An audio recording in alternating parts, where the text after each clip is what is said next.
पहले 5 साल के जो नीतीश कुमार थे उन्होंने काम किया था, लोगों को लगा था कि ये आदमी कुछ बिहार में सुधार करेगा। इसी बिहार की जनता ने उसी नीतीश कुमार को 200 से ज्यादा सीट एनडीए को जिताया था 2009-10 में, आपको याद होगा।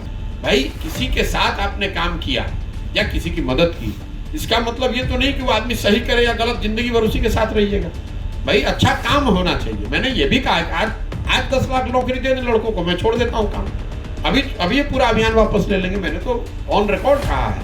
इस शो के प्रायोजक है मां भवानी डेकोर प्राइवेट लिमिटेड, मतलब a complete floor solution, new 0 mile Dadar road Muzaffarpur. Bihar में देखिए, देश के ज्यादातर जो समृद्ध राज्य हैं, जो विकसित राज्य हैं, उन राज्यों ने जनसंख्या पर अपना नियंत्रण कर लिया। मतलब TFR जो है, टोटल फर्टिलिटी रेट 2.1 से नीचे अगर हो जाए तो जनसंख्या पर आपका नियंत्रण हो गया। मतलब धीरे धीरे जनसंख्या बढ़ेगी नहीं, समय कालखंड से धीरे धीरे या तो स्टेबल हो जाएगी या नीचे चली जाएगी। बिहार उन गिने चुने राज्यों में है जहां TFR आज भी 3 से ऊपर है, और ये दिखाता है कि जैसे गरीबी पर, शिक्षा पर या दूसरे अन्य विकास के मानकों पर हम लोग देश में सबसे फिसड्डी है, वैसे जनसंख्या नियंत्रण पर भी हम लोग देश में सबसे फिसड्डी है। TFR देश में सबसे ज़्यादा आज जिन राज्यों में TFR टोटल फर्टिलिटी रेट जहां सबसे ज़्यादा है, उसमें बिहार सबसे नीचे, बिहार सबसे आगे है।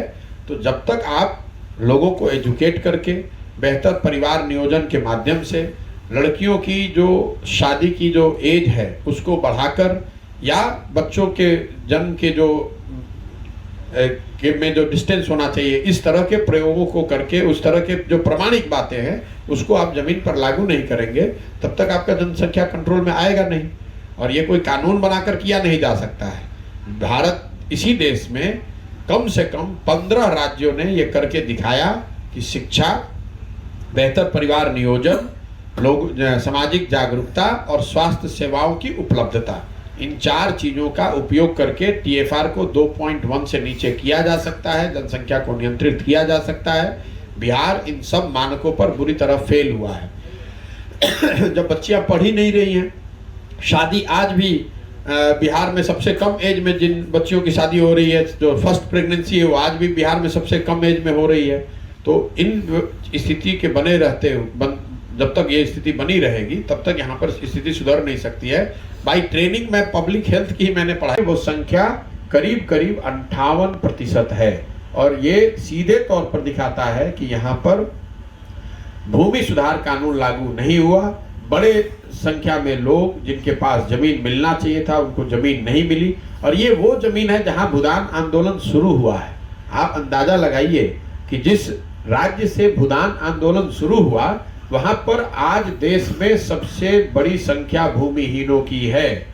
मैं पश्चिम चंपारण का आपको एक आंकड़ा बता रहा हूं, 1,25,000 परिवार ऐसे हैं जिनको पिछले 30 साल में जमीन का पट्टा दिया गया और आज तक उनको उस जमीन का अधिकार नहीं दिया गया, उनको जमीन पर कब्जा आज तक नहीं मिला है। मैं पूर्वी चंपारण का आंकड़ा भी जब ये जिला पूरा करूंगा तो आपके साथ साझा करूंगा। तीसरी बात जो उद्योग धंधे की है, पूंजी की है, मैं ये आंकड़ा आपके साथ साझा करना चाह रहा हूँ। बिहार में हम लोग कहते हैं उद्योग धंधा लगेगा, कैसे लगेगा? जब हम लोग उद्योग धंधों की बात करते हैं तो ज्यादातर बड़े फैक्ट्रियों के बारे में सुनते हैं। एक आंकड़ा मैं आपको बताना चाहता हूँ, CD रेशियो जो है, मतलब कैश डिपॉजिट रेशियो, जो बैंकों में हम और आप, बिहार की जनता जो पैसा जमा करती है, वो बैंकों की जिम्मेवारी है कि उस पैसे को ऋण के तौर पर लोगों को दे, ताकि बिजनेस करने वाले, उद्योग धंधे करने वाले लोगों को पूंजी मिल सके। देश में ये आंकड़ा है 70%। मतलब बैंकों में 100 रुपए जमा होता है तो 70 रुपया ऋण के तौर पर लोगों के पास वापस आता है। जो देश में अग्रणी राज्य हैं, तमिलनाडु है, आंध्रा है, कर्नाटक है, महाराष्ट्र है, वहां पर ये जो प्रतिशत है वो 90 से ऊपर है। मतलब अगर 100 रुपए जमा हो रहा है तो 90 रुपए ऋण के तौर पर वहां के लोगों को मिल रहा है। बिहार में ये आंकड़ा है 40%। CD रेशियो बिहार का है 40%। अब इसका मायने मैं आपको समझाता हूं। लोग कहते हैं पैसा कहां से आएगा? बिहार की गरीब जनता 4 लाख करोड़, पिछले साल 4,12,000 करोड़ रुपया बिहार के लोगों ने बैंकों में जमा किया, और अगर राष्ट्रीय स्तर भी आप उठा लें 70%, तो मतलब 2,80,000 करोड़ रुपया बिहार के लोगों को ऋण के तौर पर उनके रोजी रोजगार करने के लिए मिलना चाहिए था। चाहे आप दुकान चलाते हैं, टैक्सी चलाते हैं, उद्योग धंधा करते हैं, छोटा बड़ा जो भी काम करते हैं, 2,80,000 रुपया ऋण के तौर पर एक साल में मिलना चाहिए था। मिला कितना है? 40%, मतलब 1,65,000 करोड़ के आसपास। तो आप समझिए 1,20,000 करोड़ रुपया जो, और ये बजट का पैसा नहीं है, ये हम लोग का पैसा है जो मिलना चाहिए। और आप कह रहे हैं कि यहाँ उद्योग धंधा नहीं बढ़ रहा है, रोजगार नहीं बढ़ रहा है। कैसे बढ़ेगा? जब नीतीश कुमार मुख्यमंत्री बने तो सीडी रेशियो था 25%। वो लालू जी के राज की कृपा थी कि मतलब बैंक में 100 रुपए जमा हो रहा है तो 25 रुपए ही लोगों को ऋण के तौर पर मिल रहा है। और दूसरे राज्यों में, महाराष्ट्र में, कर्नाटक में, आंध्र में, तेलंगाना में ये रेशियो है 90, 95, 100। मतलब अगर 4 लाख रुपए करोड़ जमा हो रहा है तो 4 लाख करोड़ लोगों को ऋण पे मिल रहा है। तो आप और आपके हमारे बच्चे, समाज में जो लोग काम कर रहे हैं, कोई दुकान खोलना चाहता है, कोई टैक्सी चलाना चाहता है, कोई एक वेंडर बनना चाहता है, कुछ उद्योग धंधा, छोटे मोटे जो उद्योग धंधे हैं, अगर आप सीडी रेस 22 के नीतीश कुमार में जमीन आसमान का फर्क है।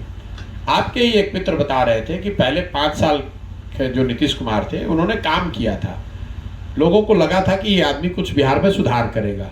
और वही वजह है कि इसी बिहार की जनता ने, मान लीजिए कि मेरी बात छोड़ दीजिए, इसी बिहार की जनता ने उसी नीतीश कुमार को 200 से ज्यादा सीट एनडीए को जिताया था 2009-10 में, आपको याद होगा।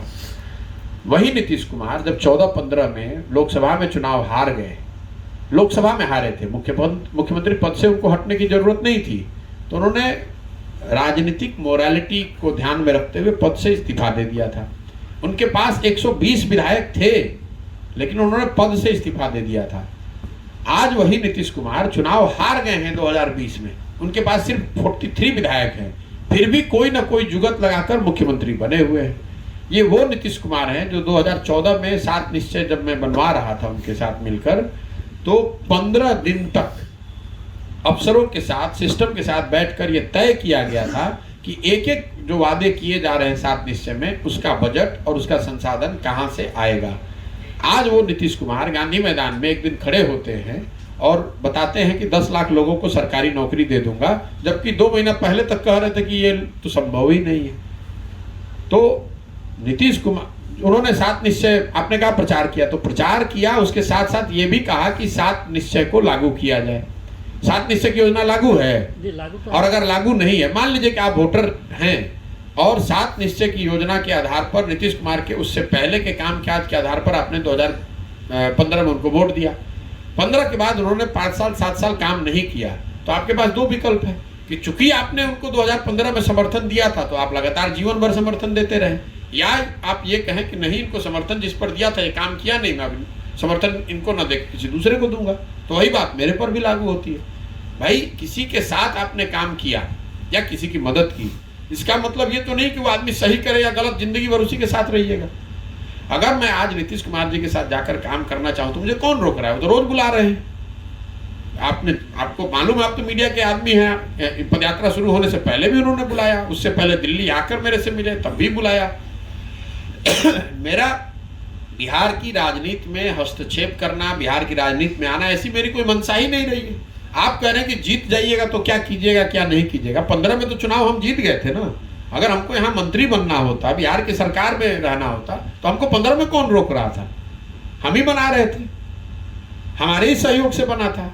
हम ही उस समय उनके मुख्य सलाहकार थे, जिसको जरूरत हो, जिसकी मन होता अपनी खुद बन जाते। हमारी कोई उस समय समझ ही नहीं है ऐसी थी कि हमें बिहार में कुछ ऐसा करना है। भाई, अच्छा काम होना चाहिए। मैंने ये भी कहा कि आज 10 लाख नौकरी देने लड़कों को मैं छोड़ देता हूँ काम, अभी ये पूरा अभियान वापस ले लेंगे, मैंने तो ऑन रिकॉर्ड कहा है। लेकिन अगर बिहार में सुधार नहीं हो रहा है या दिनों दिन स्थिति और खराब होती जा रही है, मैं भी यही का लड़का हूं, तो आकर मुझे प्रयास नहीं करना चाहिए। इस खबर के प्रायोजक हैं IT tech, audio visual and CCTV solutions. घर हो या ऑफिस, CCTV सर्विलांस की उच्च गुणवत्ता पाएं पूरी गारंटी के साथ। इसके साथ ही biometric system, LCD projector, video door phone, intercom और कंप्यूटर नेटवर्किंग इक्विपमेंट्स उचित मूल्य पर उपलब्ध। संपर्क करें IT tech, Kumar market, Akharaghat road, Muzaffarpur.